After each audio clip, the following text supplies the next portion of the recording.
Hello and welcome back to my channel. It has been a while. This is Basil Briggs bringing you a new video of the first LEGO City tour of the brand new Basilton, Disney Down Under and new Ninjago City. As this is the first video in the new LEGO room, I'll show you around the room as well. First, an overview of the city from the entranceway with the Basil Briggs sign that some of you would have seen on Instagram. Just to the left of the Lego City, just next to the entrance, is just a small showcase with a few of my other collectibles, like lightsabers from Galaxy's Edge and Force FX Elite, and some Lego sets that currently don't fit in the city yet. That's the small Lego table. I've got some dinosaurs out. It's in a bit of a working mess at the moment while I sort through a lot of the stuff from the move. Now we will fly past the Lego City to the other side of the room where I've yet to decorate with a bit more things. And over on this side we'll see the Darth Vader Lego art with a few unopened sets that are yet to be stored or built in the corner. I really don't know where to put that Star Destroyer. I've moved it to multiple different locations. It'll be there for now. Now we'll move toward the central part of the city layout, Disney Down Under. You'll see the signs at the front of the extended Disney train station to resemble the one from Disneyland. Beyond that is a view down Main Street towards the castle that was brought slightly forward so to maintain the illusion that it is at the center of the park. The view down Main Street is one of my favorite views from the city here. And to the right of the Disney castle is where I plan to have Fantasyland. You can see that I haven't actually quite put much of it down. I'm still planning how I would like that place to look. And over on the other side, we'll see two lands that are in the middle of construction. One based on Pirates of the Caribbean, and to the back, based on Galaxy's Edge in Disneyland. I was extremely excited to have found a space for the UCS Millennium Falcon, which I struggled to place and which I really wanted to have in the park itself. Now we'll move forward to have a look at the main entrance, the interface between the city, Basilton, and Disney Down Under. So there'll be a train station to let all the passengers off toward the park, and then I still got a bit of planning to do for the entrance to the park itself. Now we'll move toward Basilton with a quick side view showing the two out of the 4 different streets that were based on the 4 different seasons of the year. So the first one you'll see is based on winter. The street name I'll call Winter Way. It started off with an idea where I wanted all the streets to be snowed over in winter, but then I decided that it was just a little bit too much of one theme, so I decided to base different streets on different seasons of the year. So each street has unique color palettes, characters doing different things, and foliage that just look different from the other places. Moving on, just passing Spring Street just for the moment, and headed toward the split modular Grand Emporium to show Diagon Alley that I placed in the center. So a bit of work needs to be done to just have that interface looking a bit more natural.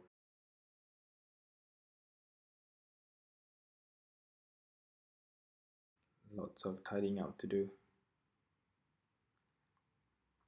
Now we'll move on to the most colorful of all streets, Spring Street. So you'll see all the blossoming plants, trees, flowing flowers, which I was actually quite disappointed to find out that they have discontinued that part, because I wanted to have a lot more flowers flowing from more buildings and more places, but this I'll have to do for now then. And just connecting to that street will be Autumn Avenue with a lot of the autumn colored plants and trees with the flowers done slightly differently from the other two streets. You can see T-Rex popping his head there. Just a different view of Spring Street and Autumn Avenue. So some of the buildings were placed specifically because they had that color palette that matched the seasons and the foliage.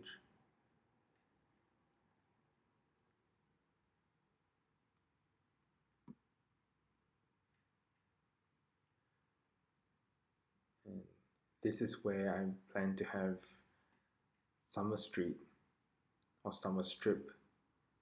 Haven't decided what I want to call it yet. This is the part that is least seen at the moment. So I've stored some of the sets that I have yet to place into the different parts of the city. That's the part that you don't see from the main entrance. Yeah, you can see that's where I was trying to place all my plants. It's a different view of the entrance area. Yeah, I've been using parts of the city as storage, as places where I put some of the of some of the sets that I've partly built, and when I start moving things around, I just place it on the parts that have not been built yet. So it looks a little bit messy. And here we'll see a back alley where I plan to have, like a crime avenue of some sort. Especially excited to build that small system scale tumbler, because what says crime more than Batman and Gotham City, and just another alleyway that leads from that other alleyway. Lots of plans for things to be done. It'll keep me busy for a long, long time to come. One thing I must say is that compared to the apartment where I had this Lego on display before this, is that there's just so much less dust collecting here compared to that. Moving back to this side of Disney Down Under, this is where the Pirates of the Caribbean area will be. They're starting to put stuff around just to have it place marked so that I'll know what I plan to have and what I plan to do with it. I covered the back of Galaxy's Edge where the train goes, so we don't have that train going by that's so obvious.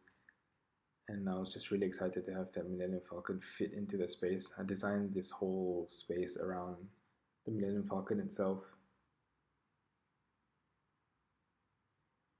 and we'll add a lot more detail to this in the coming weeks whenever I have time.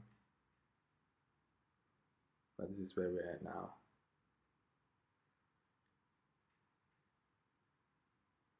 Yeah, I'm struggling to find a place for this fairground mixer that I've used microfibers for, so that I'll have to find a space for that as well. Here's a back view of the Pirates of the Caribbean area and Galaxy's Edge. I have to be so careful walking really slowly, trying to make sure that I don't knock things over, because oh my goodness, I tell you, the amount of things that I've knocked over, I had to rebuild over and over again because I just didn't see it, or just forgot it was there and just knocked things over. And Rapunzel's tower was one of it, and it was not easy to put back together. It's just the back, and we'll see the giant roller coaster, which really takes up a lot of space. I'm struggling to find a place to fit that nicely.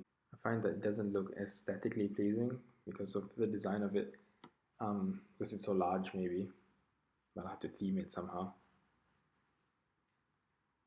Another view of Main Street. I just made the trees just yesterday, trying to make it look a lot more like Disneyland's Main Street.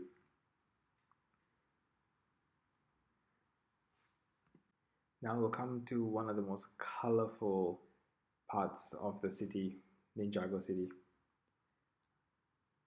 At first I didn't have space or have plans to place this, but then I decided that since I have it and I didn't want to keep it all in storage, because it's not doing anything in storage. I'll just use a table and create a layout for it. Trying to put all that Chinese New Year sets, trying to put all the Ninjago sets and everything together. And I'm really pleased at how it came out. I didn't expect it to come out as well designed as this, but I'm really happy with the result. I had the Spring Street foliage all around this place, but I decided to put it onto that side of the city because that's the part that gets seen a lot more than this. I'm really excited how this turned out.